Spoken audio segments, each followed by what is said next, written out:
Assalamualaikum warahmatullahi wabarakatuh. Innal hamdalillah nahmaduhu wa nasta'inuhu wa nastaghfiruh wa natubu ilayhi wa na'udzu billahi min shururi anfusina wa sayyiati a'malina. May yahdihillahu fala mudilla lahu wa may yudlil fala hadiya lahu. Asyhadu an la ilaha illallah wahdahu la syarika lahu wa asyhadu anna Muhammadan 'abduhu wa rasuluh. Qala Allah Ta'ala fi kitabihil karim, Ya ayyuhalladzina amanu taqullaha haqqa tuqatih wa la tamutunna illa wa antum muslimun. Ya ayyuhan nasu ittaqu rabbakumul ladzi khalaqakum min nafsin wahidah wa khalaqa minha zawjaha wa batha minhuma rijalan katsiran wa nisaa'a wattaqullaha alladzi tasaaluna bihi wal arham innallaha kana 'alaykum raqiba. يا أيها الذين آمنوا اتقوا الله وقولوا قولا سديدا يصلح لكم أعمالكم ويغفر لكم ذنوبكم ومن يطع الله ورسوله فقد فاز فوزا عظيما. أما بعد فإن أصدق الحديث كتاب الله وخير الهدي هدي محمد صلى الله عليه وسلم وشر الأمور محدثاتها فإن كل محدثة بدعة وكل بدعة ضلالة وكل ضلالة في النار. Kita bersyukur kepada Allah Subhanahu wa taala yang mana Allah Subhanahu wa taala tak henti-hentinya, tak putus-putusnya melimpahkan rahmat hidayahnya kepada kita serta taufik sehingga kita bisa berkumpul kembali di atas ketaatan. Dan ini adalah nikmat yang sangat besar, nikmat yang tidak Allah kurniakan kepada seluruh hamba-hamba Allah Subhanahu wa taala. Nikmat menuntut ilmu, nikmat mendalami agama Allah Subhanahu wa taala, yang mana Nabi sallallahu alaihi wasallam telah mengabarkan dalam hadis beliau, "Man salaka tariqan yaltamisu fihi ilman, sahhalallahu lahu bihi tariqan ilal jannah." Barang siapa yang menempuh satu jalan yang dengannya dia menuntut ilmu, maka Allah akan mudahkan baginya jalan menuju surga Allah Subhanahu wa taala. Bagaimana dia tidak akan mudah menuju surga Allah Subhanahu wa taala?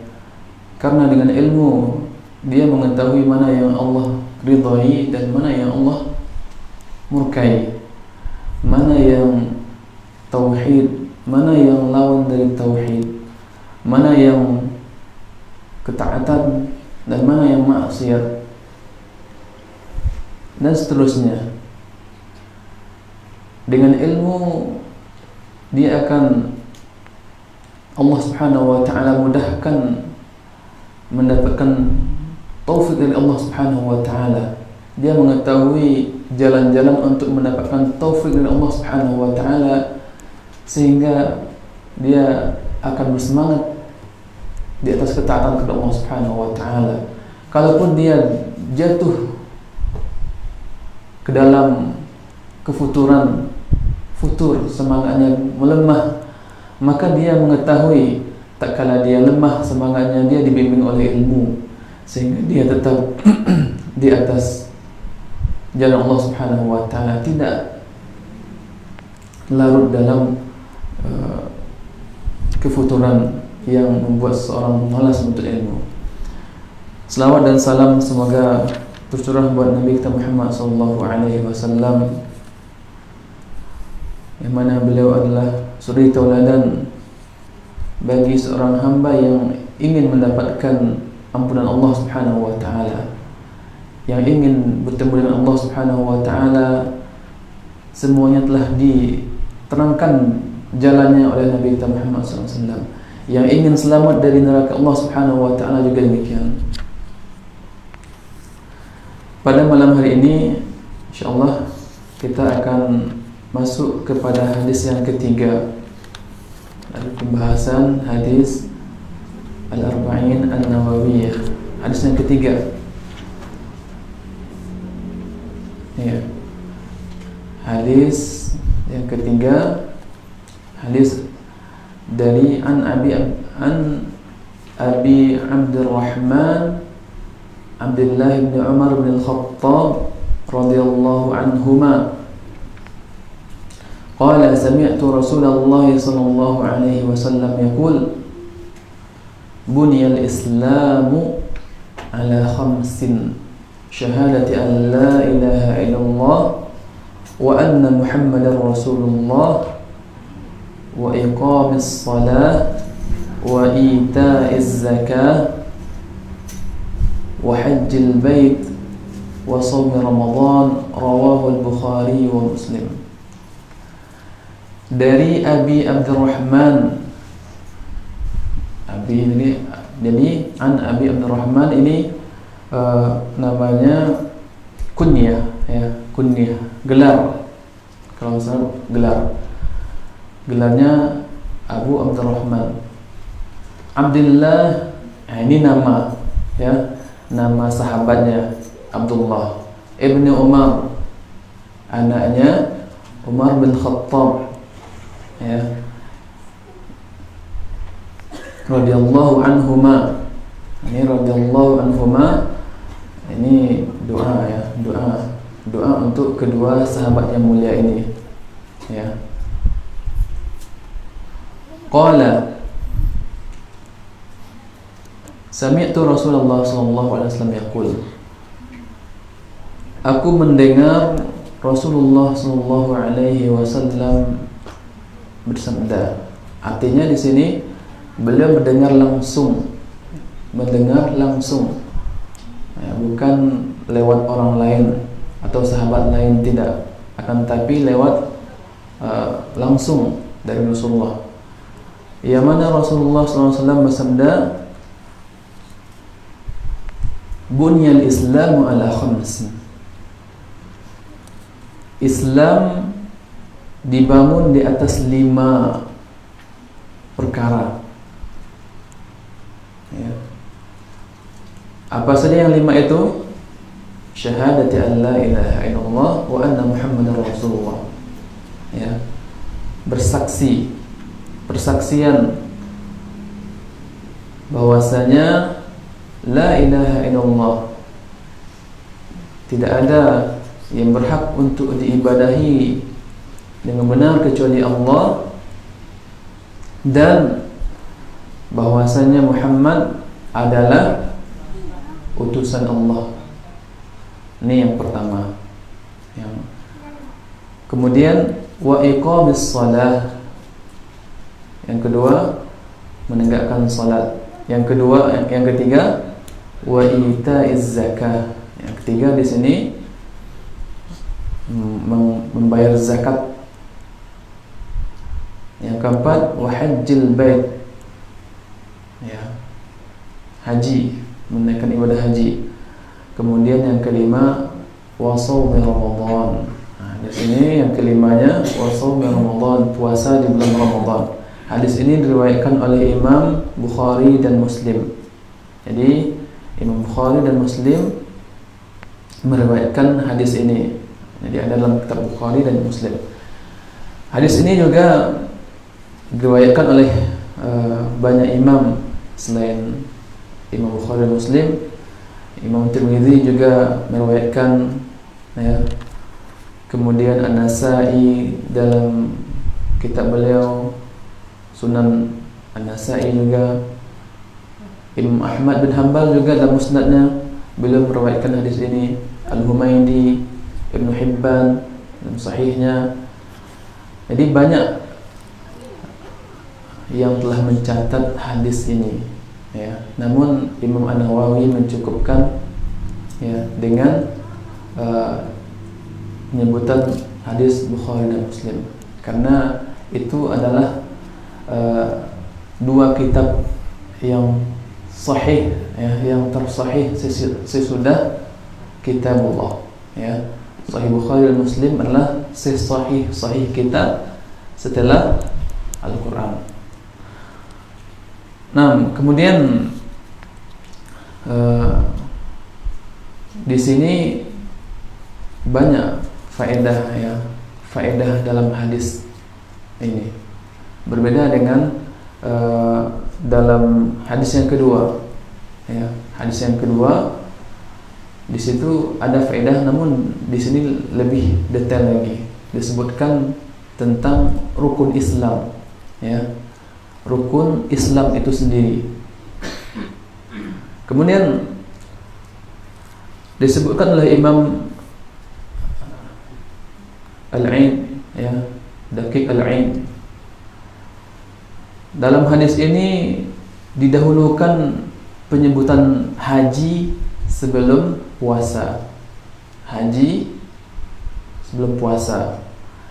Ini adalah keraguan dari perawi hadis yang meriwayatkan hadis, ya. Bukan sahabat Ibnu Umarnya. Jadi yang meriwayatkan sesudah Ibnu Umar ini ada keraguan, ya. Kemudian dalam buktinya apa? Dalam hadis diriwayatkan oleh Imam Muslim, ya, Ibnu Umar sendiri yang meriwayatkan hadis ini mendengar orang yang menyampaikan hadis dari beliau ini, ya, dibacakan hadis yang ketiga ini, ya, dengan mendahulukan apa?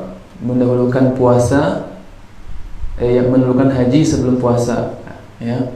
Tadi kan syahadat, kemudian salat, zakat, haji, puasa. Nah, dalam hadis Muslim, ya, kalau di sini disebutkan dalam hadis nomor 16, ya. Ya. Itu ditegur oleh Ibnu Umar, ya, ditegur oleh Ibnu Umar bahwasanya yang benar itu adalah puasa dahulu baru haji, yang keempat puasa, yang kelima haji, sebagaimana dalam hadis yang kedua, dalam hadis Arba'in An-Nawawiyah, ya. Kalau dalam hadis yang kedua, Nabi SAW ditanya, "Mal Islam?" Al-Islam an tashhadu an la ilaha illallah wa anna Muhammadar Rasulullah wa iqamus shalah wa ita'iz zakah wa hajjil bait wa shaum wa hajjil bait in istata'ta ilaihi sabila. Nah, seperti itu. Kemudian pelajaran dari jadi yang benar urutannya adalah sebagaimana hadis yang kedua, ya. Yang syahadat, salat, kemudian zakat, puasa, kemudian haji, ya, kemudian haji. Nah, kemudian pelajaran dari hadis ini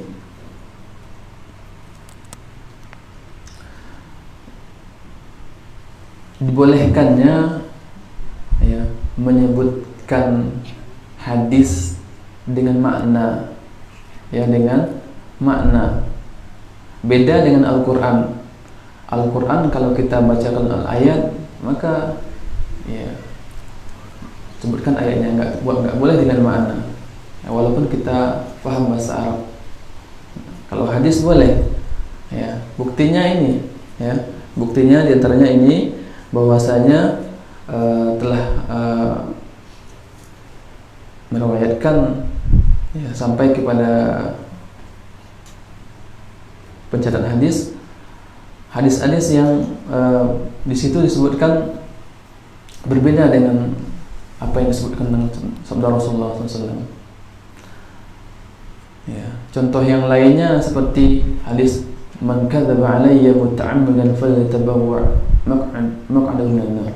Barang siapa yang berdusta atas namaku, ini banyak riwayat hadisnya, ya. Hadisnya mutawatir.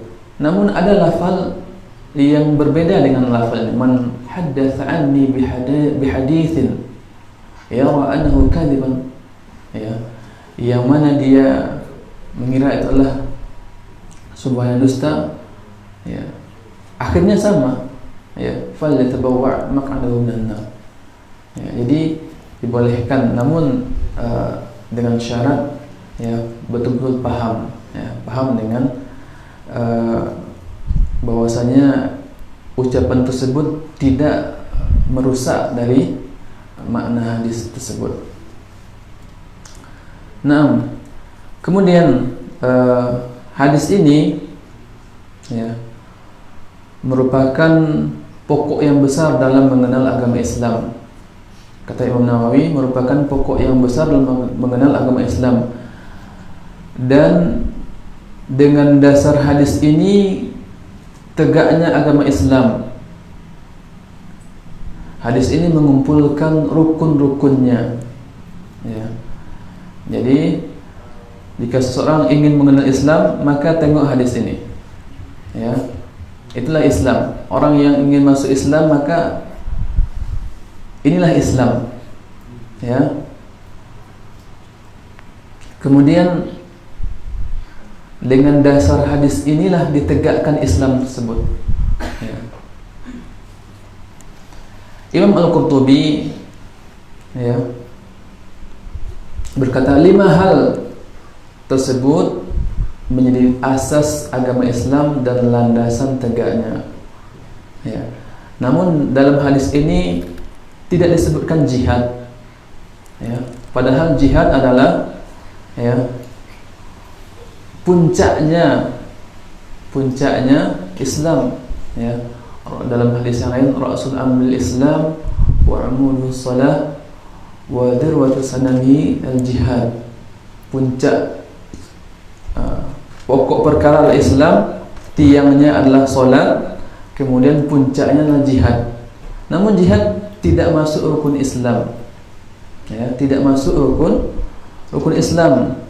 Kenapa jihad tidak masuk rukun Islam? Di antara ulama menyebutkan bahwasanya jihad itu adalah hukumnya fardu kifayah. Ya, bukan ya, dan bukan fardu ain. Ya, bukan fardu ain. Ini alasan yang pertama. Yang kedua, jihad tidak berlangsung hingga akhir zaman. Ya, tidak terus-menerus jihad tersebut, tidak. Namun kelima rukun Islam ini berlangsung terus. Ya. Kalau seandainya buktinya apa? Setelah Nabi Isa alaihissalam turun, ya, nanti ya semua agama kembali di Islam. Tidak ada lagi Yahudi, Nasrani jadi Islam. Tidak ada lagi jihad. Ya, tidak ada lagi jihad. Berhenti jihad. Nah, ini tentang demikian juga yang lain. Jadi inti dari hadis ini adalah bahwasanya rukun Islam itu 5. Ya, rukun Islam 5. Kemudian pelajaran berikutnya yang akan kita bahas adalah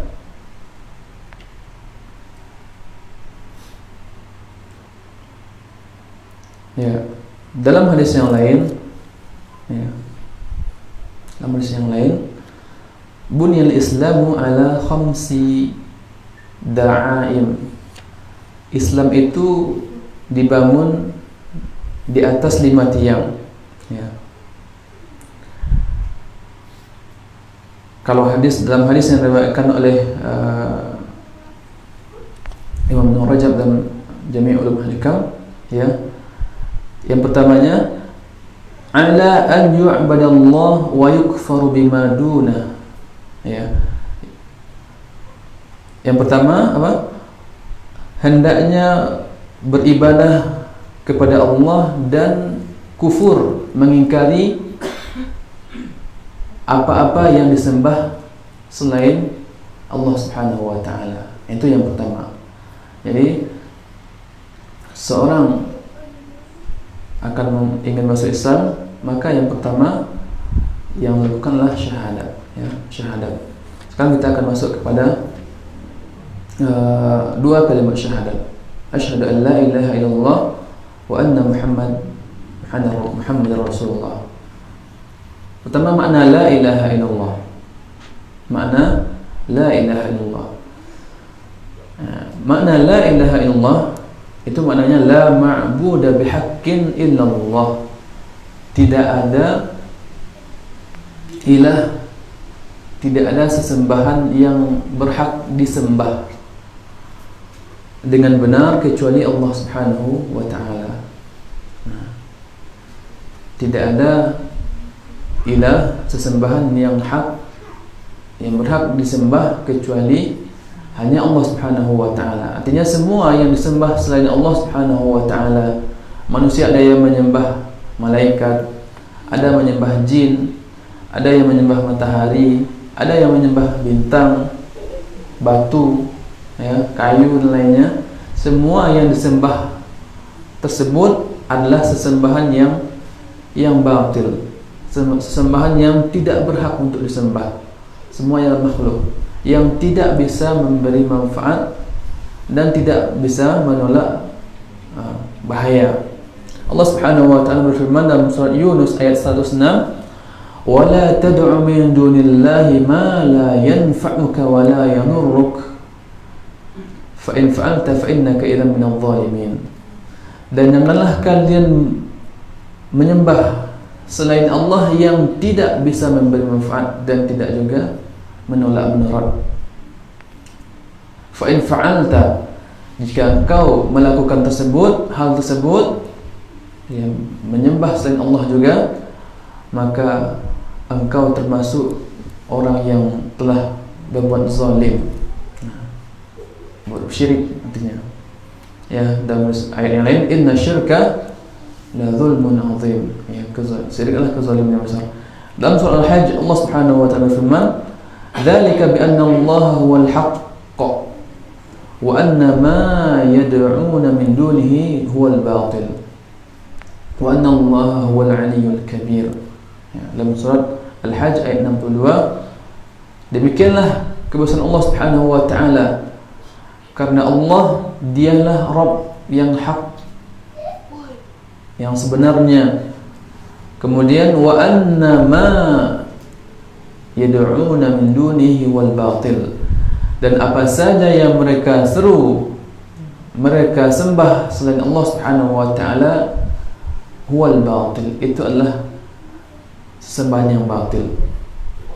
Wa anna Allah huwal aliyyu al-kabir, sungguhnya Allah Subhanahu wa taala Maha tinggi lagi Maha besar. Nah, kemudian hal yang ingin kita bahas,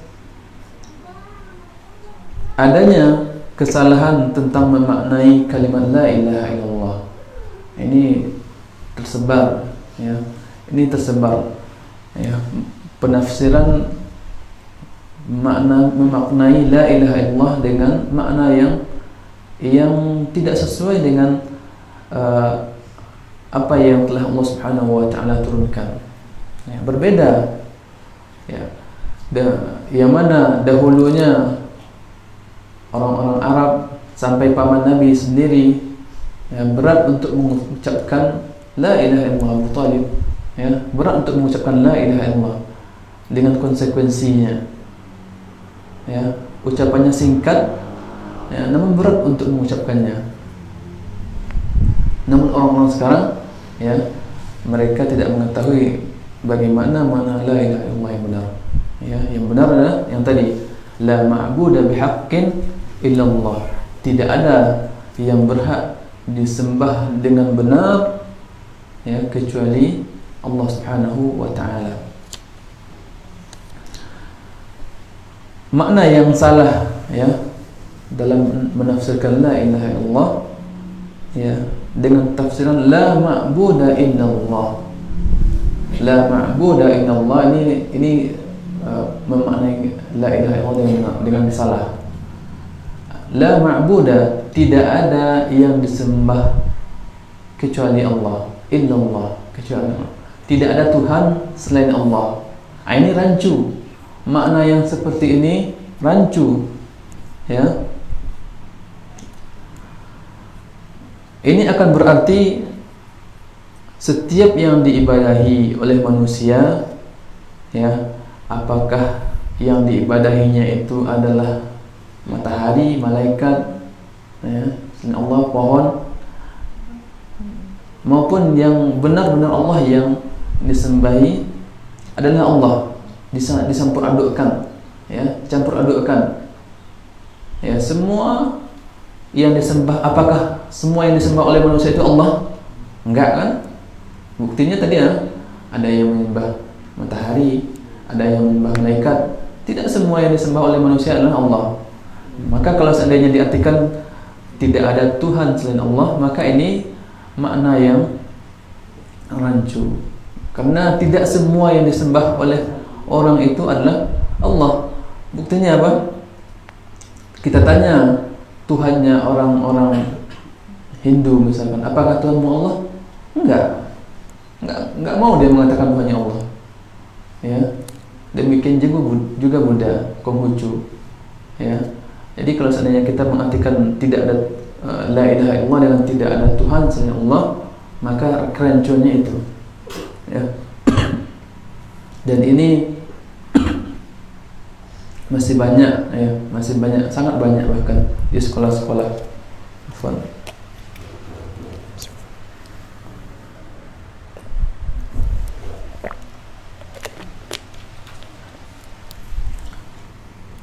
Kecuali mereka yang belajar dari tempat yang benar. Ya. Jadi paham ya, yang pertama bagaimana tidak tepatnya memaknai kalimat la ilaha illallah dengan makna tidak ada Tuhan selain Allah. Kemudian menafsirkan la ilaha illallah dengan la khaliqa illallah, tidak ada pencipta kecuali Allah. Nah, ini belum lagi lengkap ya. Ini mengakui Allah Subhanahu wa taala pencipta, ya, belum lengkap. Ya, benar di antara makna kalimat la ilaha illallah, ya, kita mengakui Allah Subhanahu wa taala sebagai pencipta, ya, yang berhak disembah. Namun kalau kita baca Al-Qur'an, ya, di antaranya dalam surat Luqman, Allah Subhanahu wa taala berfirman, "Wa la in sa'altahum man khalaqas samawati wal ard la yaqulunna Allah." Ya. Jika engkau bertanya wahai Muhammad kepada mereka, ya, man khalaqas samawati wal ard, siapa yang menciptakan langit dan bumi? Maka Allah katakan la yaquluna Allah, pasti mereka jawab mengatakan Allah. Ya, namun dengan mengakui hanya Allah yang menciptakan, kemudian beribadah kepada Hubal, ya, Lata, Manat, tidak menjadikan mereka sebagai Muslim, ya, mengakui pencipta Allah Subhanahu wa taala namun tidak beribadah kepada Allah Subhanahu wa taala, tidak menjadikan seorang Muslim, ya. Ini keyakinan orang musyrikin dahulunya, ya. Kemudian tafsiran kalimat la ilaha illallah yang salah berikutnya, la hakimiyata illallah, tidak ada yang menghukumi kecuali Allah Subhanahu wa taala. Hukum itu hanya milik Allah. Iya, hukum Allah. Namun bagaimana kalau seandainya dia tidak beribadah kepada Allah? Nah, ini juga tidak tepat, ya. Kalau seandainya ada orang hukum Allah ditegakkannya namun dia menyembah selain Allah, maka dia tidak dikatakan seorang yang bertauhid.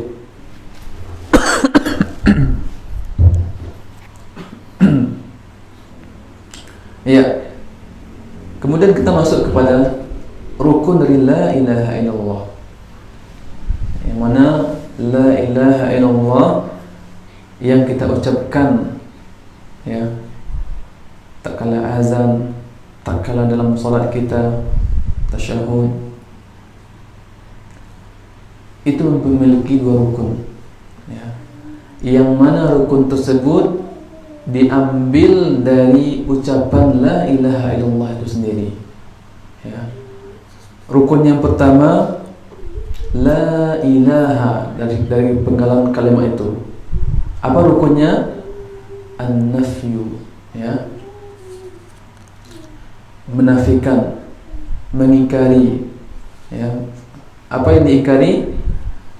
Al-ilaha, ilaha, ya, semua yang disembah itu diingkari. Kemudian illallah. Nah, di sini terdapat satu rukun yang kedua, yaitu al-itsbat, ya, menetapkan. Apa yang ditetapkan? Yang ditetapkan bahwasanya ibadah kita hanya untuk Allah Subhanahu wa taala. Ya, penyembahan kita hanya kepada Allah Subhanahu wa taala, tidak ada sekutu bagi Allah Subhanahu wa taala. Nah, ini berdasarkan dalil, ya. Jadi bukan sekedar copot ini dibuat jadi rukun, copot ini dibuat jadi rukun lagi, enggak. Ini berdasarkan dalil, ya.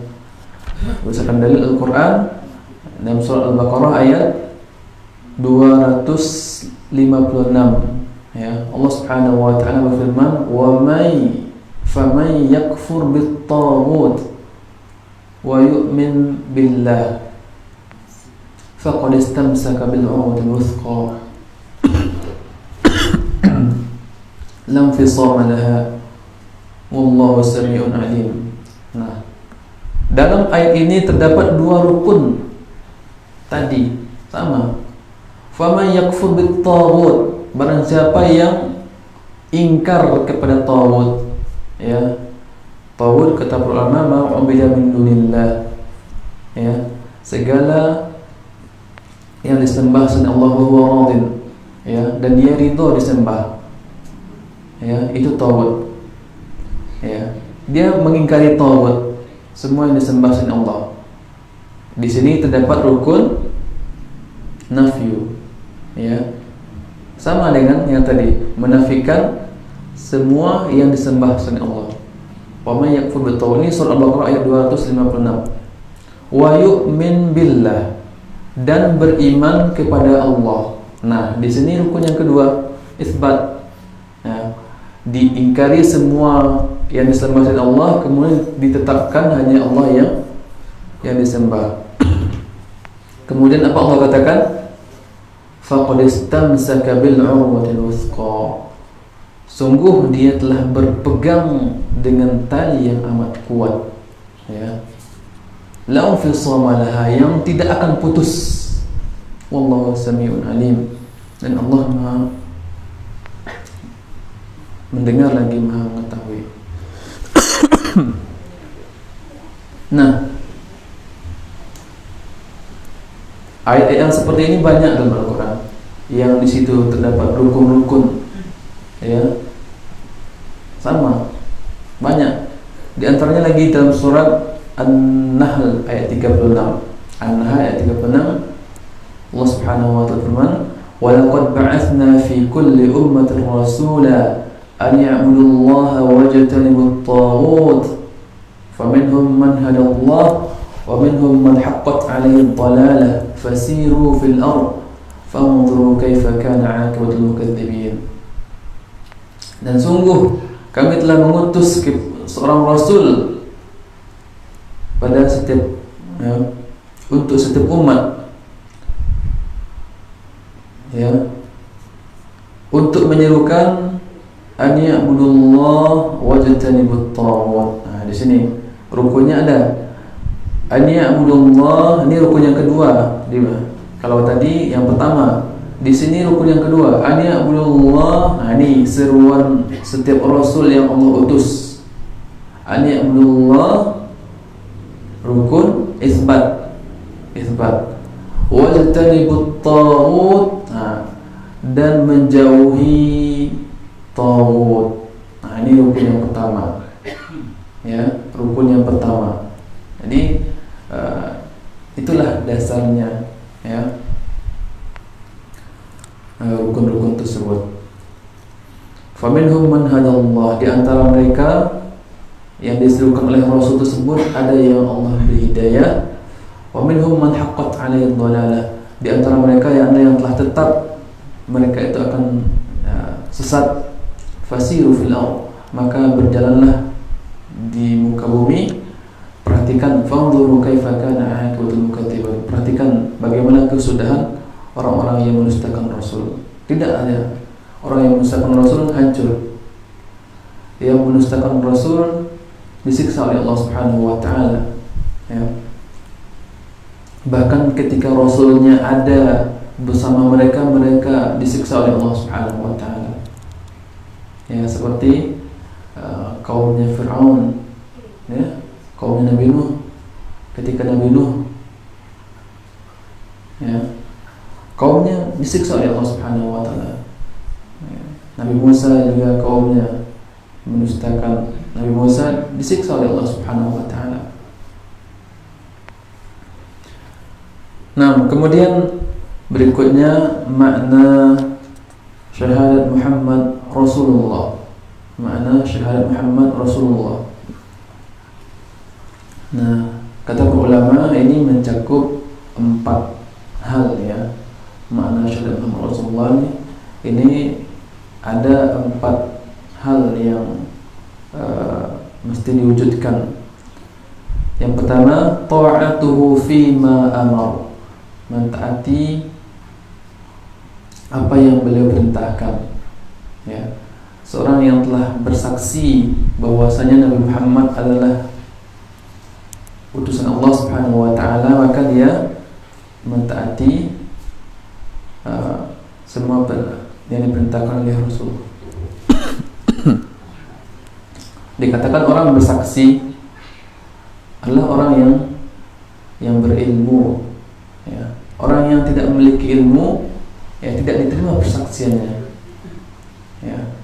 Maka orang yang betul-betul bersaksi, maka dia akan taat dengan perintah Rasulullah SAW, yang mana Allah Subhanahu wa taala menjanjikan surga bagi mereka yang taat kepada Allah dan Rasulnya. Allah Subhanahu wa taala berfirman dalam surah An-Nisa ayat 13, "Tilka hududullah wa may yuti'illaha wa rasulahu yudkhilhu jannat tajri min tahtiha al-anhar khalidina fiha dzalika huwal fawzul 'adzim." Wa may yuti'illaha wa rasulahu, barang siapa yang mentaati Allah dan Rasulnya, yudkhilhu jannat. Allah Subhanahu wa taala akan masukkannya ke dalam surga. Nah, ini yang pertama, mentaati Rasulullah. Ya. Kemudian seorang yang bersyahadat Muhammad Rasulullah, tuntutan kedua pada dirinya, tasdiquhu fima akhbara. Ya, membenarkan apa-apa yang disampaikan oleh Rasulullah. Orang yang bersaksi bahwasanya Muhammad adalah utusan Allah, maka dia wajib untuk membenarkan apa yang disampaikan oleh Rasulullah. Itu konsekuensinya, ya. Ya, karena yang mendapat wahyu adalah Rasulullah. Ya. Wa ma yantiqu 'anil hawa in huwa illa wahyuha.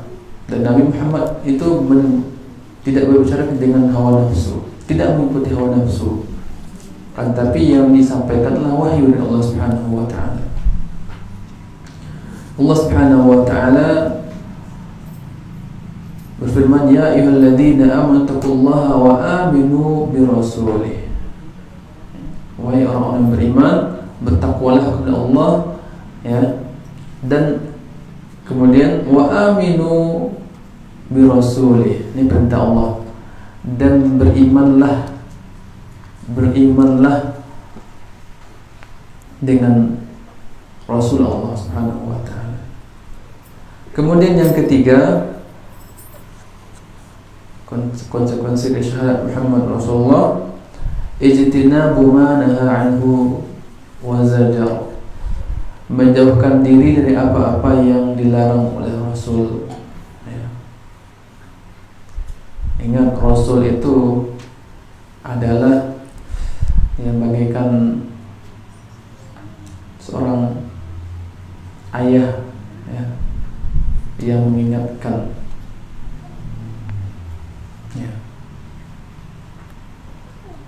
Semua yang diketahui oleh Rasul kebaikan wajib disampaikan oleh Rasul ya. Makanya Nabi SAW bersabda, ma baqiya syai'un yuqarribukum minal jannah wa yub'idukum minan nar illa qad buyyina lakum. Tidak ada yang tersisa sedikit pun dari hal-hal yang akan mendekatkan kalian ke dalam surga dan menjauhkan kalian dari neraka kecuali telah dijelaskan ya. Jadi setiap Rasul itu wajib menyampaikan apa ya, yang disampaikan oleh Allah Subhanahu wa taala ya. Yang memasukkan ke surga disampaikan, yang menjauhkan dari neraka disampaikan. Ini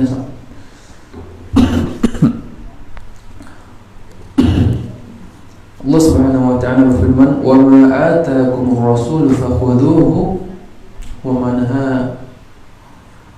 nahakum anhu fantahu." Dan apa-apa yang diserukan oleh Rasul maka terima. Wa ma nahaa ankum fantahu. Wa ma nahakum anhu fantahu. Dan apa-apa yang dilarang, wa ma nahakum an, apa-apa yang dilarang oleh Rasul, fantahu, berhenti, tinggalkan ya. Tidak ada di situ pilihan lain. Kalau seandainya telah dilarang maka tinggalkan. Bagaimana para sahabat Nabi SAW tatkala mereka telah mengetahui bahwasanya khamar telah diharamkan ya, maka langsung sami'na wa ata'na dituangkan ya di jalan-jalan tersebut di kota Madinah, ditumpahkan semua khamar-khamar tersebut.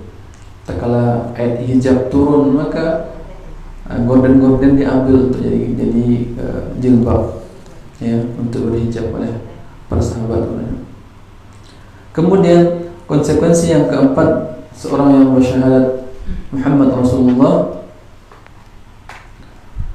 alla yu'badallah illa bima syara', ya, tidak beribadah kepada Allah kecuali dengan yang telah disyariatkan oleh Rasulullah SAW. Nah, jadi kita wajib beribadah kepada Allah menurut yang disyariatkan dan yang dicontohkan oleh Nabi Muhammad SAW. Wajib untuk mengikuti Nabi SAW, tidak boleh mengikuti hawa nafsu ya, karena Allah Subhanahu wa ta'ala ingin diibadahi dengan apa yang Allah syariatkan melalui Rasulnya ya, bukan diibadahi Allah itu dengan hawa nafsu kita ya, dengan keinginan ini, tidak. Namun Allah Subhanahu wa ta'ala ingin diibadahi dengan syariat yang Allah turunkan kepada Rasul sallallahu alaihi wasallam. Maka dalam surat Ali Imran ayat 31 Allah Subhanahu wa ta'ala berfirman, "Qul in kuntum tuhibbunallaha fattabi'uni yuhibbukumullah wa yaghfir lakum dhunubakum wallahu ghafurur rahim." Katakanlah, jika kalian betul-betul mencintai Allah Subhanahu wa ta'ala, fattabi'uni, maka ikutilah aku. Ini maksudnya Rasulullah. Yuhibbukumullah, maka pasti Allah akan mencintai kalian dan pasti Allah Subhanahu wa ta'ala akan mengampuni dosa kalian. Wallahu ghafurur rahim, dan Allah Maha Pengampun lagi Maha Penyayang. Nah, kemudian kesaksian tidak ada yang berhak disembah kecuali Allah Subhanahu wa ta'ala dan Muhammad Rasulullah, artinya mengakui bahwasanya Allah Subhanahu wa ta'ala itu Maha Esa, dan membenarkan Nabi Muhammad SAW yang merupakan rukun ini adalah ibarat pondasi bagi rukun-rukun Islam yang lainnya ya. Syahadat Muhammad la ilaha illallah dan Muhammad Rasulullah itu adalah pondasi bagi rukun-rukun Islam berikutnya. Makanya Nabi SAW bersabda, "Umirtu an uqatilan nas hatta yashhadu an la ilaha illallah wa anna Muhammadar Rasulullah." Aku diperintahkan untuk memerangi manusia hatta, sehingga mereka bersaksi bahwasanya tidak ada yang berhak disembah kecuali Allah dan bahwasanya Muhammad adalah utusan Allah. Dalam hadis lain, ya, man qala la ilaha illallah mukhlishan dakhala jannah. Barang siapa yang mengucapkan la ilaha illallah dengan ikhlas, maka dia masuk surga. Dalam hadis yang lain disebutkan apa? Ya. Terpeliharalah darah musima minni dima'ahum wa amwalahum illa bihaqqil Islam. Barang siapa yang telah mengucapkan syahadat, maka terpelihara darahnya, ya, darahnya terpelihara, hartanya terpelihara, tidak boleh diambil, ya, kecuali dengan hak Islam, ya. Demikian tentang pentingnya syahadat. Ada seorang sahabat ketika dalam perang, ya, ketika memerangi orang-orang kafir, terdesaklah si kafir ini. Maka ketika dia terdesak, langsung bersyahadat, dibunuh oleh sahabat ini. Maka yang dimarahi oleh Rasulullah adalah sahabat, ya. Apakah kamu telah membelah dadanya, ya, melihat isi hatinya, betul dia bersyahadat itu karena takut dengan pedang, ya. Kan tidak bisa marah Nabi kepada sahabat tersebut, ya. Kemudian yang kedua yaitu menegakkan salat, iqamus salat. Ini salat adalah hubungan antara hamba dengan Allah Subhanahu wa taala. Ini salat 5 waktu sehari semalam. Nah, salat ini sebagaimana yang diajarkan oleh Rasulullah, sebagaimana perintah Nabi, sallu kama ra'aitumuni usalli, ya. Salatlah kalian, salatlah kalian kama ra'aitumuni, sebagaimana kalian melihatku salat. Nah, inilah perintah Nabi. Dan yang beruntung adalah mereka yang khusyuk salatnya, ya. Qad aflahal mu'minun alladzina hum fi salatihim khashi'un. Beruntunglah orang-orang beriman. Orang beriman yang mana beruntung? Yang khusyuk salatnya. Kemudian, ya, banyak yang akan mendapatkan seorang hamba apabila dia menunaikan salat, ya. Di antaranya dia akan terbimbing untuk menjauhkan diri dari perbuatan yang Allah tidak ridha. Orang yang telah benar salatnya akan dibimbing oleh Allah Subhanahu wa taala untuk meninggalkan perbuatan yang Allah tidak ridha. Allah Subhanahu wa taala berfirman, "Innas salata tanha 'anil fahsya'i wal munkar." Sesungguhnya salat itu mencegah dari perbuatan keji dan munkar. Tapi ini benar-benar salatnya benar, ya. Bukan salat yang tidak khusyuk, tidak betul-betul diterapkan, ya, dihayati, ya. Betul-betul dia bermunajat kepada Allah Subhanahu wa taala, merasakan, maka insyaallah akan Allah Subhanahu wa taala kurniakan kepadanya hal yang akan menjadikan dia menjauhi perbuatan yang tidak diridhai oleh Allah Subhanahu wa taala. Kemudian salat adalah hal yang pertama yang akan dihisab, ya. yang akan pertama akan dihisab oleh Allah Subhanahu wa taala salat. Dalam hadis yang diriwayatkan oleh Imam Tabrani, awwalu ma yuhasabu bihi al-'abdu yawm al-qiyamah as-salah, fa in salahat salaha sa'iru amalihi, wa in fasadat fasada sa'iru amalihi. Ya, apabila salatnya baik, maka amal yang lain jadi baik. Kalau seandainya salat wajibnya enggak baik, maka di mana diambilkan salat sunnah. Nah, di sinilah fungsi salat sunnah kita, ya, untuk menutupi kekurangan-kekurangan yang ada di salat fardu, ya. Kemudian apabila salat baik, maka yang lain akan baik. Apabila salat buruk, maka yang lain juga menjadi buruk. Ini yang hal yang harus diperhatikan dalam salat, ya, dinasihatkan oleh Ustaz Yazid di sini adalah yang pertama waktunya.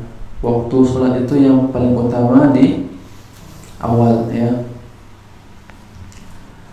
di awal waktu, ya. Kemudian yang harus diperhatikan, dikerjakan dengan khusyuk, ya, tidak banyak gerak, tenang dia, ya, dengan tumakninah, tidak tergesa-gesa dalam salat. Kemudian, ya, mencontoh Nabi SAW dari takbir sampai salam, karena Nabi mengatakan, "Shallu kama ra'aitumuni usalli." Salatlah kalian sebagaimana kalian melihat aku salat. Kemudian bagi yang laki-laki, ya, mengerjakan salat berjamaah di masjid. Nah, inilah syariat Nabi, syariat yang dibawa oleh Nabi SAW. Ya. Dan ayat Allah mengatakan warka'u ma'ar raki'in, ya, warka'u ma'ar raki'in. Warka'u ini perintahnya untuk laki-laki, ya. Warka'u ini laki-laki yang diperintahkan, ya. Ma'ar raki'in, raki'in ini juga bentuknya untuk laki-laki. Ya, kalau seandainya kita kaji bahasa Arabnya, raki'in laki-laki, kalau raki'atin, baru perempuan. Ini bentuk bahasa dalam Al-Qur'annya warka'u, ini perintahnya laki-laki. Ma'ar raki'in, rukuklah bersama orang-orang yang rukuk. Orang-orang yang rukuk di sini itu orang yang laki-laki berjamaah di masjid. Dan Nabi SAW, ya, tidak berjamaah, ya, kecuali beliau sakit.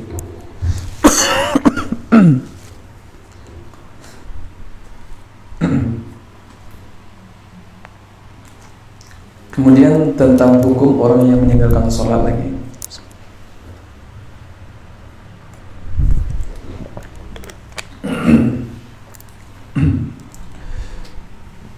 Orang yang meninggalkan sholat, para ulama kaum muslimin telah sepakat bahwasanya orang yang meninggalkan sholat dan mengingkari wajibnya sholat, maka dia kafir, keluar dari Islam. Ya, dia meninggalkan sholat, mengingkari kewajiban sholat, maka dia keluar dari Islam. Ya. Namun para ulama berselisih apabila dia meninggalkan karena malas, ya. Orang yang malas namun dia mengakui sholat fardu itu wajib, ya, wajib, Allah wajibkan, dia tahu, namun dia malas. Nah, di sini dibawakan dua pendapat oleh Ustaz Yazid. Yang pertama, ya, mereka yang meninggalkan sholat karena malas, ya, karena sibuk, alasan, namun dia tahu itu wajib, ya, mereka ini kafir.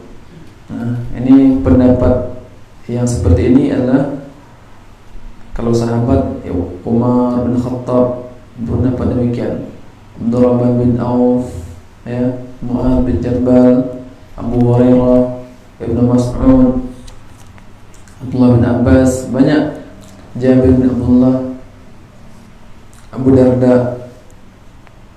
Nah, ini di kalangan para sahabat, ya. Kalau di kalangan berikutnya Imam Ahmad bin Hanbal, ya, Imam Ahmad berpendapat demikian. Abdullah bin Mubarak An-Nakhai, dalilnya apa? Inna baina rajuli wa baina syirki wal kufri tarkus salat.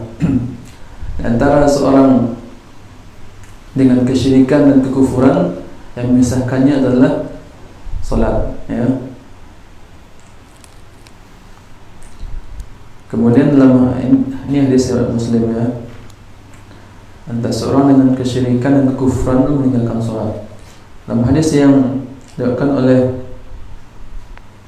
Imam Tirmidzi, kana ashabu Muhammad sallallahu alaihi wasallam la yara syai'an min al-a'mal tarkuhu kufrun ghaira salati.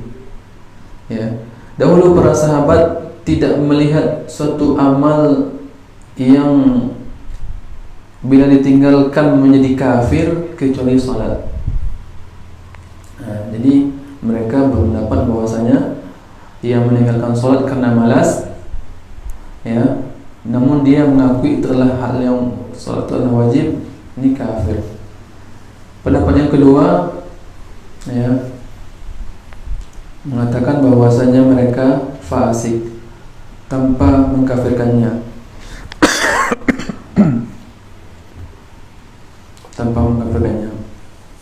Pendapat ini dipilih oleh Imam Syafi'i, Imam Malik, Abu Hanifah, ya. Imam Syafi'i, Imam Malik, Abu Hanifah berpendapat bahwasanya mereka yang meninggalkan salat karena malas, ya, namun masih mengakui kewajibannya, mereka fasik dan tidak dikafirkan, ya, tidak dikafirkan.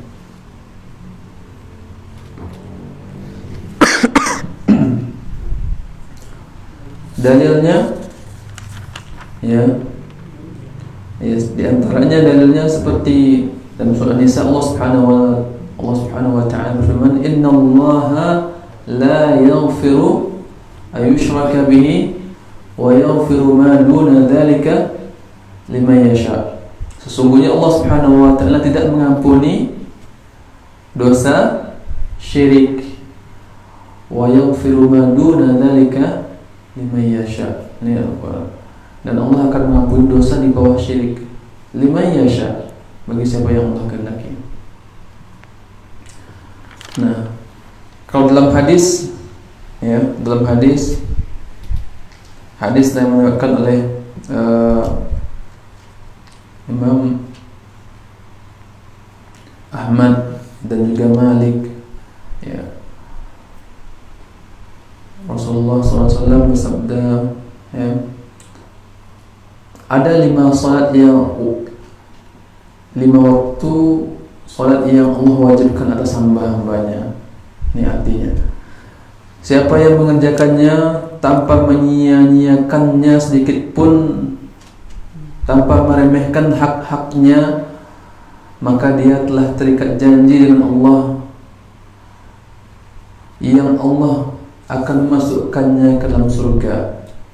Ya, dia mengerjakan salat dengan baik, tidak diremehkan sedikit pun, maka dia telah terikat janji dengan Allah. Janji Allah apa? Masukkannya ke surga. Kemudian berikutnya, barang siapa yang tidak mengerjakannya, dan barang siapa yang tidak mengerjakan salat 5 waktu, maka dia tidak memiliki janji dengan Allah, janji dimasukkan dalam surga. Allah enggak janji. Kalau Allah mau, insya Allah adzaba. Kalau seandainya Allah menghendaki, maka Allah akan menyiksanya. Wa insya'a adakhalahu Allahul jannah. Kalau seandainya Allah mau, Allah akan masukkan ke dalam surga. Nah, ini masih di bawah kehendak Allah, ya. Kalau Allah menghendaki, Allah masukkan ke surga. Kalau Allah menghendaki, Allah siksa. Kemudian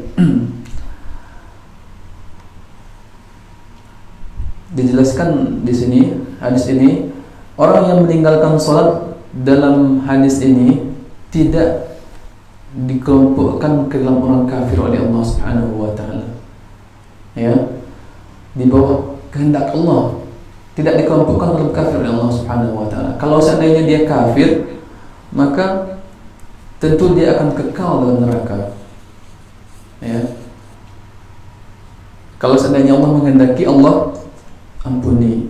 Kalau seandainya Allah menghendaki, masukkan surga. Artinya apa? Dia tidak kufur dengan kafiran hakiki, ya, yang menjadikan dia kekal dalam neraka, tidak, ya, tidak kekal dalam neraka. Ini dalil yang pertama. Kemudian juga dalil yang hadis yang terdapat dalam kitab Sunan Ibnu Majah dan Al-Hakim, bahwasanya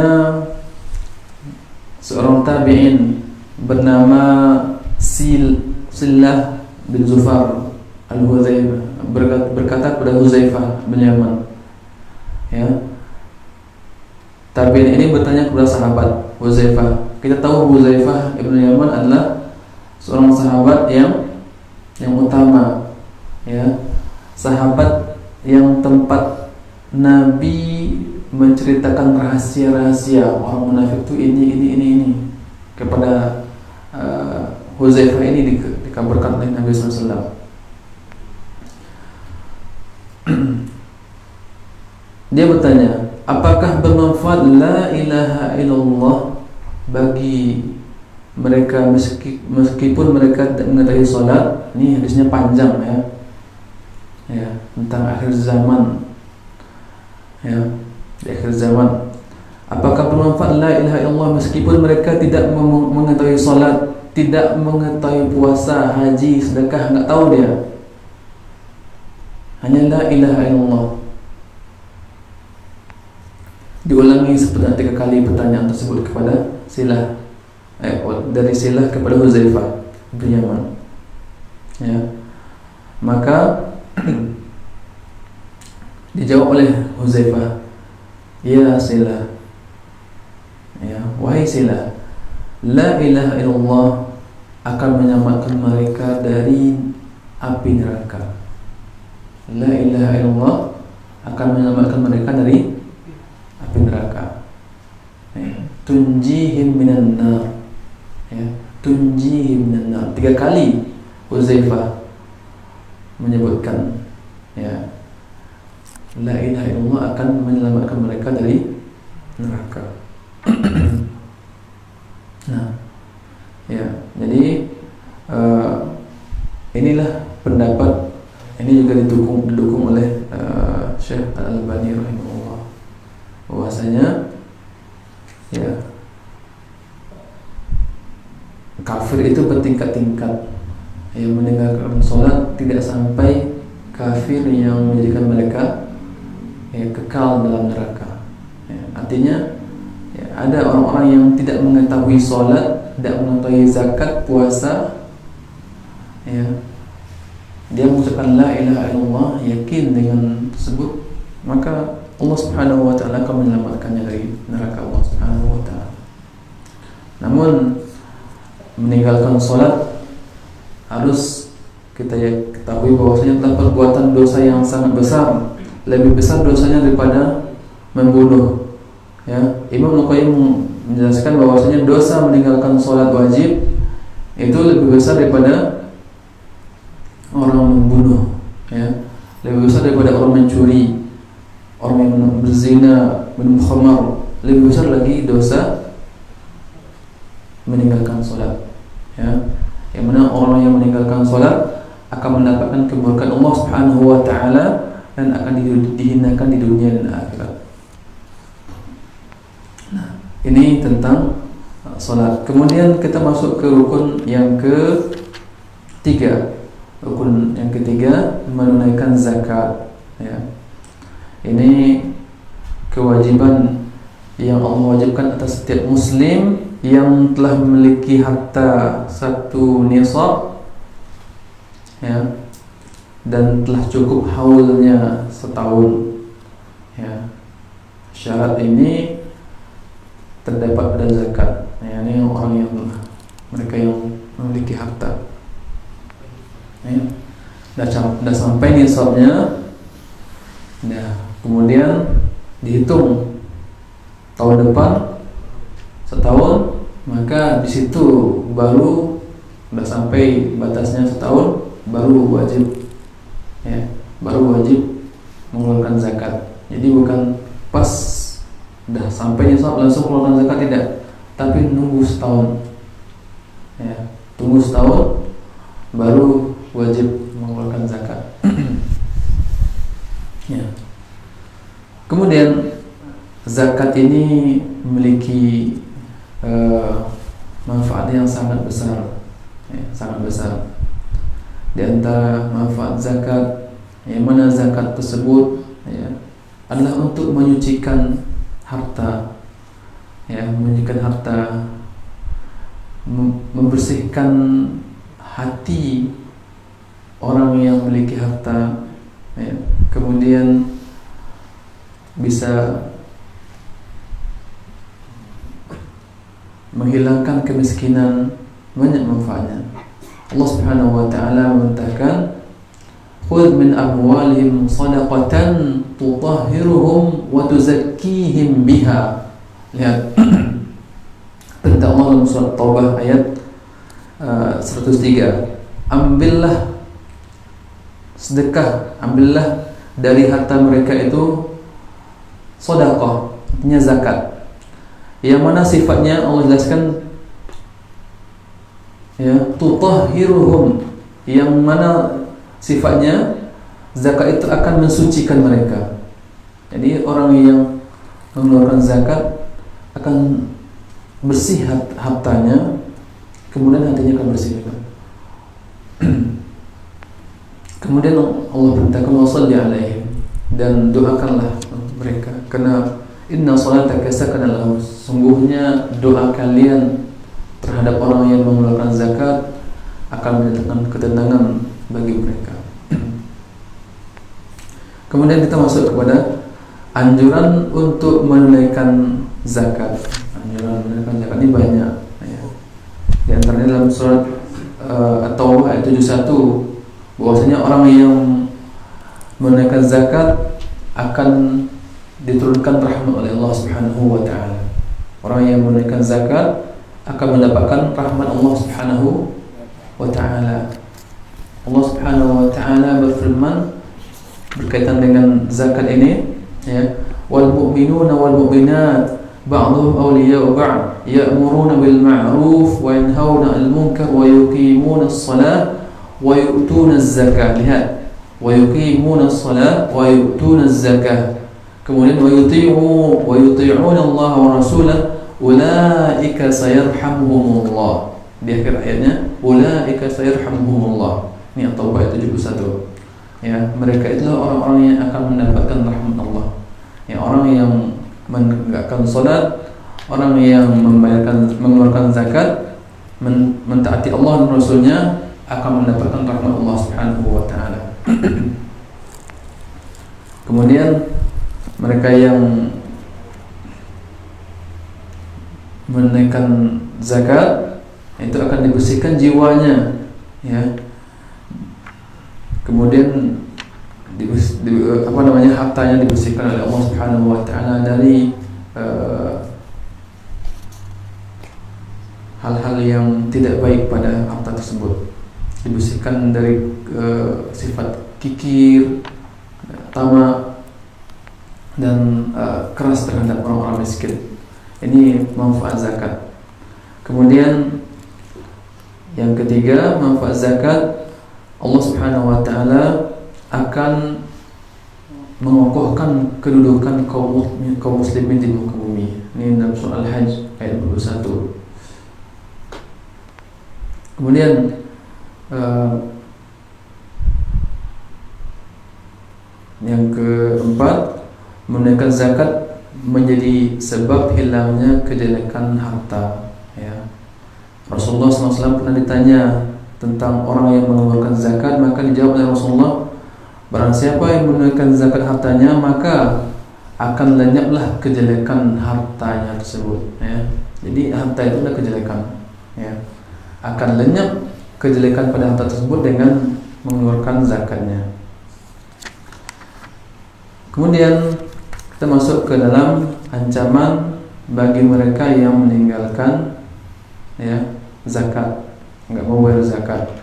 Ancamannya dalam surah Taubah ayat 34 dan 35. Ya, Allah Subhanahu wa taala berfirman, "Walladzina yaknizuna adh-dhahaba wal fiddah wa la yunfiqunaha fi sabilillah fabashshirhum bi'adzabin alim." Dan orang-orang yang menyimpan emas dan perak dan tidak menafkahkannya, menginfakkannya di jalan Allah, maka kabarkanlah kepada mereka dengan kabar azab yang pedih, ya. Yauma yuhma 'alaiha fi nari jahannam fatukwa biha jibahuhum wa junubuhum wa dhuhuruhum hadza ma kanaztum li anfusikum fadhuqu ma kuntum taknizun.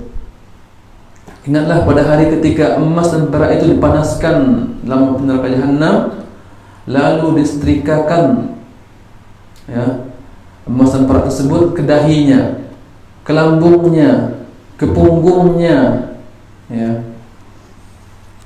Kemudian dikatakan kepada mereka, hadza ma kanaztum li anfusikum, inilah yang kamu simpan untuk dirimu, ya, untuk dirasakan siksaan tersebut. Maka Allah katakan, rasakan, fadhuqu, rasakanlah akibat dari apa yang kamu simpan tersebut, ya, karena tidak diinfakkan di jalan Allah Subhanahu wa taala. Jadi ngeri, ya, orang yang telah memiliki harta, ya, telah sampai nisabnya, telah sampai haulnya, tidak dikeluarkan zakatnya, maka hartanya tidak berkah, hartanya, ya, menjadikan dia nanti akan disetrika oleh Allah Subhanahu wa taala dahinya, punggungnya, lambungnya, ya, dengan harta tersebut dipanaskan Allah. Kemudian dalam surah Ali Imran ayat 180 ini juga ancaman terhadap mereka yang tidak mengeluarkan zakatnya. Allah Subhanahu wa taala berfirman, "Wa la yahsabanna alladhina yabkhaluna bima atahumullahu min fadlihi huwa khairan lahum bal huwa syarrun lahum sayutawwaquna ma bakhilu bihi yawmal qiyamah walillahi mirathus samawati wal ard wallahu bima ta'maluna khabir." Dan janganlah sekali-kali orang-orang yang kikir dengan apa yang diberikan oleh Allah kepada mereka. Lihat, Allah yang berikan mereka harta dari karunia. Mereka menyangka, mengira bahwa kikir itu baik bagi mereka. Bal huwa syarrul lahum. Padahal kikir itu, ya, buruk bagi mereka. Nah, kemudian, ya, nanti di hari kiamat, sayutawwaqu ma bakhilu bihi yawmal qiyamah. Nanti akan dikalungkan, ya, harta tersebut di lehernya, ya, kalungkan lehernya, milik Allah lah, warisan yang ada di langit dan bumi. Allah maha teliti terhadap apa yang kamu kerjakan. Dalam hadis Nabi mengatakan, dalam hadis yang diriwayatkan oleh Imam Bukhari, bahwasanya nanti di hari kiamat orang yang tidak menunaikan zakat hartanya, maka harta tersebut akan berwujud menjadi ular, ya, jantan yang botak kepalanya. Ini menunjukkan akan banyaknya bisa racunnya, ya, racun yang ada di ular tersebut. Kemudian memiliki 2 taring, yang mana ular tersebut akan melilit dan memakan, ya, orang yang tidak mau berzakat. Kemudian Nabi membacakan ayat surah Taubah ayat 180 tadi, ya. Wala yahsabanna alladziina yabkhaluna bima aataahumullahu min fadlihi wa khairun lahum bal huwa syarrun lahum. Ali Imran ayat 180. Ya. Jadi buruk yang mereka kikir dan sebut, ya, akan dikalungkan ke mereka, ya.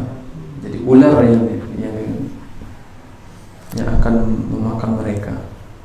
Bahkan ketika zaman Abu Bakar As-Siddiq, bagaimana orang yang tidak mengeluarkan zakat diperangi, ya, diperangi oleh sahabat yang mulia, khalifah. Ini berkaitan dengan zakat.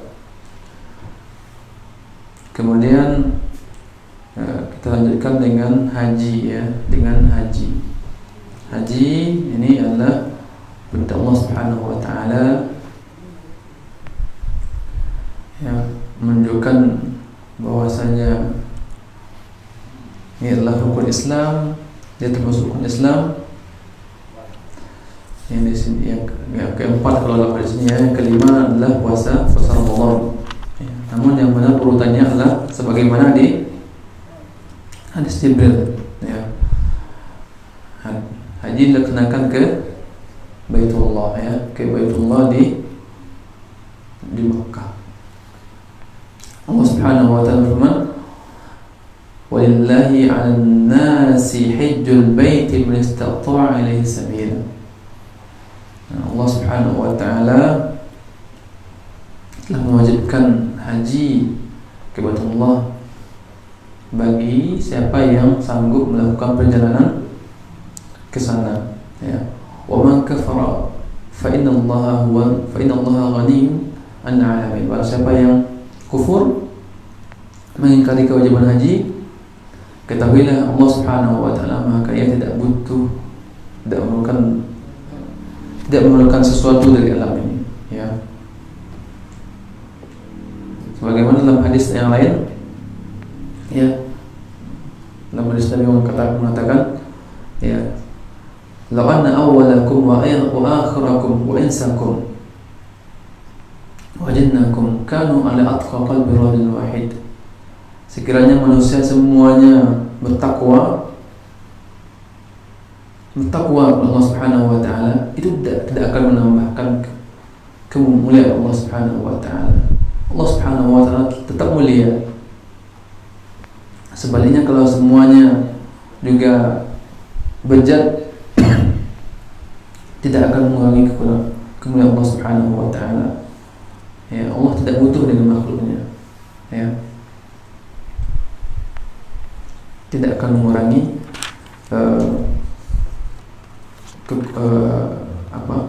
kekuasaan Allah Subhanahu wa taala. Nah, kemudian apabila telah mencukupi harta untuk melaksanakan ibadah haji, maka segera tunaikan, jangan ditunda-tunda, ya. Karena seorang tidak mengetahui apa yang akan menghalanginya. Nabi SAW bersabda dalam hadis yang diriwayatkan oleh Imam Ahmad, "Ta'ajjalu ilal hajj, fa inna ahadakum la yadri ma ya'ridu lahu." Bersegeralah untuk melaksanakan haji, karena seorang tidak mengetahui apa yang akan menghalanginya, ya. Seperti sekarang, bagaimana sekarang, ya, sekarang orang telah antri walaupun dia punya uang, ya, dia sudah susah untuk melaksanakan ibadah haji, ya, terhalang, ya. Padahal dahulunya sangat lapang waktunya untuk haji. Sekarang sudah susah, tidak ada. Kalau enggak yang menghalangi ini penghalangnya, banyak yang akan menghalangi seorang.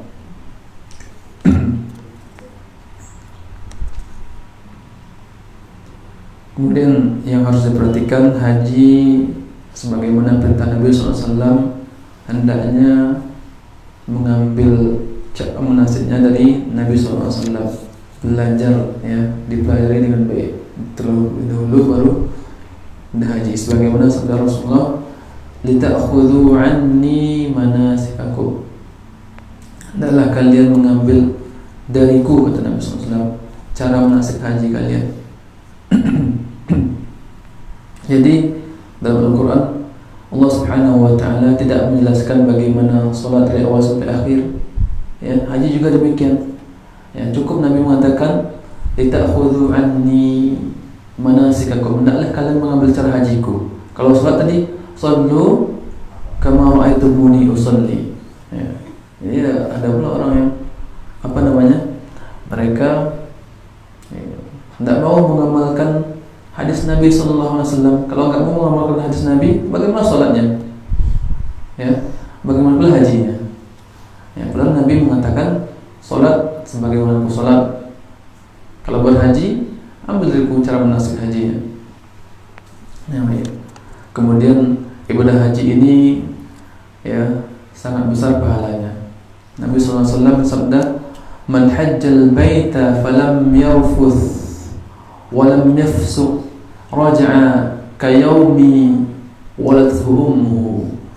Barang siapa yang melaksanakan ibadah haji yang mana dia tidak berbuat rafath, tidak berbuat kefasikan,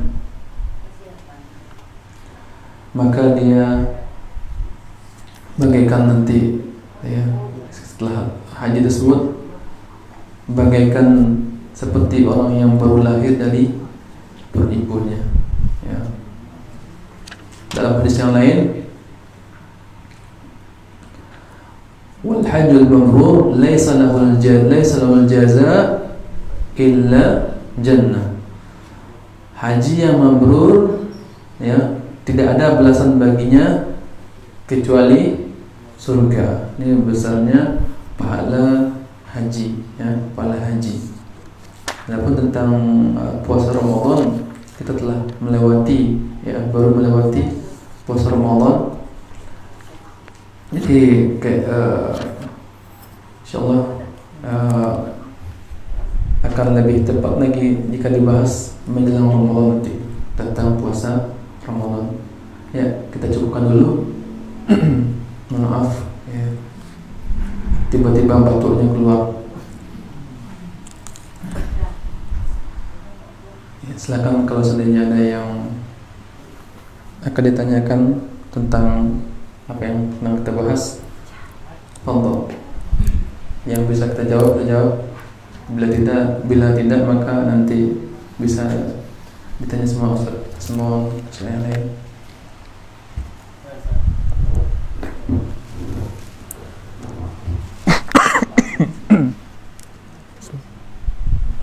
Tentang zakat, Ustaz.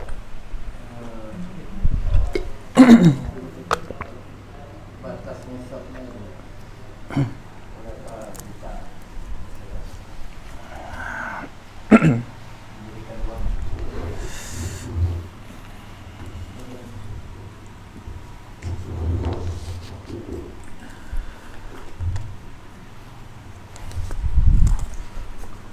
Tentang batas nisab ya.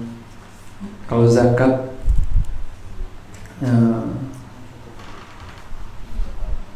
satu nisabnya itu 85 gram emas ya, 85 gram emas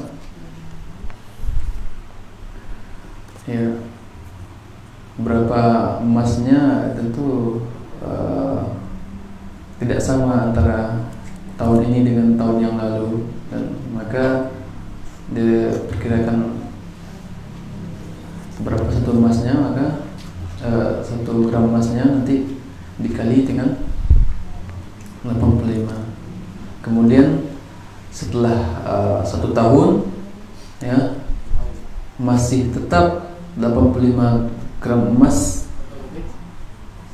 atau lebih, maka baru dikeluarkan 2,5% ya, baru dikeluarkan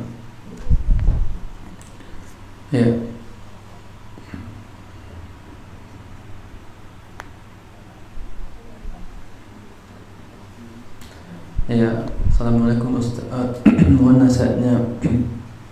untuk teman ana yang sedang mengalami futur. Ya, futur ini maksudnya ya sedang lemah imannya, ya. Karena banyak hal ya yang biasanya dia sholat ke masjid, jadi sekarang tidak lagi sholat ke masjid. Ini futur, ya.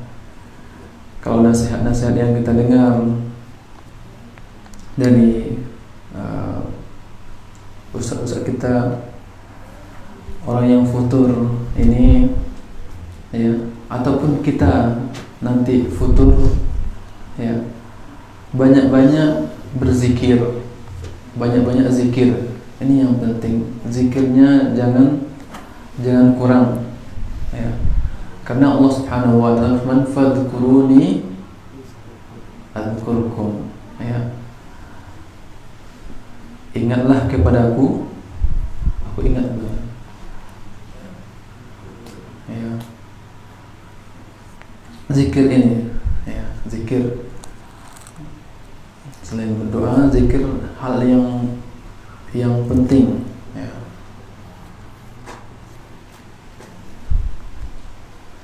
Ini nasihat yang penting bagi mereka yang futur. Jaga zikirnya, ya. Jaga doanya. Dan hal-hal yang akan, ya, tentunya kita yang namanya iman, ya, yazidu wa yanqus. Iman, ya, kata menurut Ahlussunnah itu bertambah dan berkurang, ya. Yazidu bit ta'ah, akan bertambah dengan ketaatan, wa yanqusu bil ma'siyah. Iman itu akan semakin berkurang dengan maksiat, ya. Kalau seandainya kita futur dengan suatu keadaan ini, ketaatan yang ini, maka kita pindah ke ketaatan yang lain, ya. Pindah ke bentuk ketaatan yang lain, ya. Kita misalkan capek baca Al-Quran, maka ketaatan yang lain bisa kita lakukan dengan membaca tafsir, ya, membaca hadis, itu yang lainnya, ya. Kata Nabi SAW, ya, barang siapa yang futurnya masih di atas sunnahku, maka dia di atas petunjuk. Kalau seandainya futurnya tidak di atas sunnahku, maka dia inilah yang celaka, ya. Ini walaupun kita futur, ya, usahakan kita untuk senantiasa di dalam hal-hal yang di atas sunnah Nabi Sallallahu Alaihi Wasallam, ya.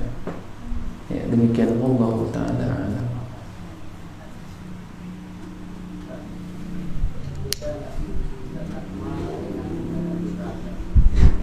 Gimana?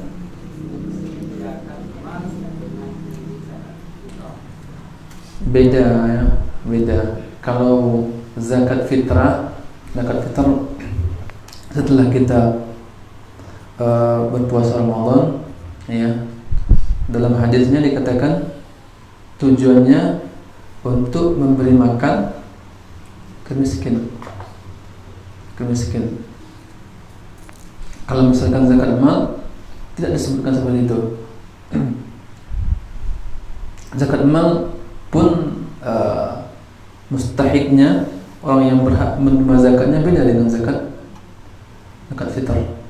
Zakat fitr memang untuk fuqara, ya, orang-orang fakir miskin. Adapun untuk zakat mal, maka ini aslinya 8, ya, 8. Lihat lagi siapa saja yang berhak, ya, tidak, ya.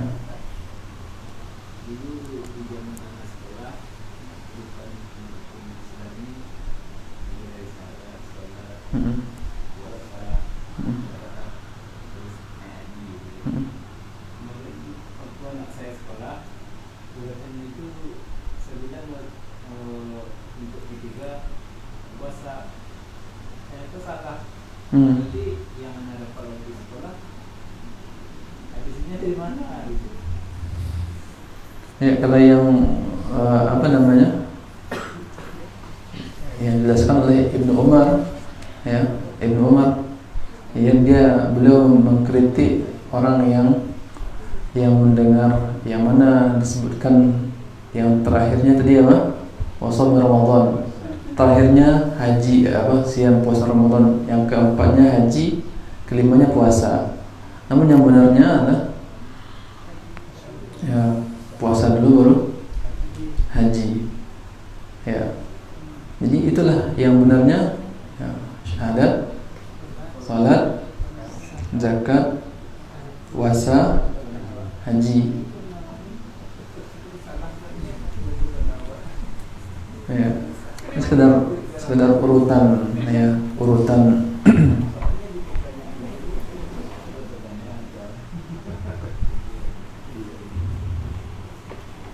Allahu a'lam. Ya.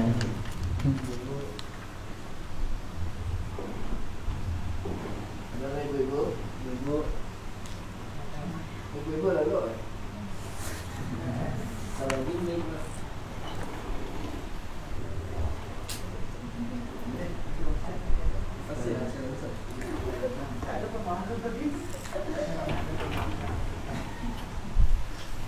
Ya, kalau tidak ada maka kita cukupkan dulu, ya, dengan doa ketua majelis.